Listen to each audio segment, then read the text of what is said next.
بسم اللہ الرحمن الرحیم۔ 16 دسمبر پاکستان کی تاریخ میں ایک سیاہ ترین دن ہے۔ 16 دسمبر 1971 کو پاکستان ٹوٹ گیا تھا۔ دشمن نے بنگلہ دیش بنانے کے لیے مشرق پاکستان پر حملہ کیا تھا، اور یہ افسوسناک بات ہے کہ اسلام کے نام پر بنی یہ ریاست دو حصوں میں تقسیم ہو گیا۔ اسی طرح 16 دسمبر 2014 کو ایک بار پھر دشمن نے آرمی پبلک اسکول پر حملہ کیا اور دہشت گردوں نے ہمارے معصوم 122 بچوں کو شہید کیا تھا۔ آج بھی ان کے والدین ان کی جدائی کا زخم اپنی دلوں میں لیے پھرتے ہیں اور ان کے انتظار میں ہیں۔ آج کے دن ہم نے یہ عزم کرنا ہے کہ ہم نے پاکستان کو ہر لحاظ سے محفوظ بنانا ہے۔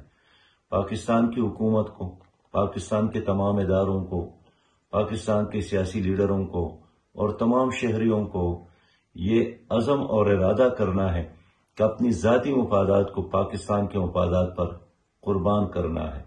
میرا ایمان ہے کہ روز قیامت کی صبح تک پاکستان قائم رہے گا، محفوظ رہے گا، لیکن اس کام کے لیے ہر آدمی نے اپنے حصے کا فرض نبھانا ہے۔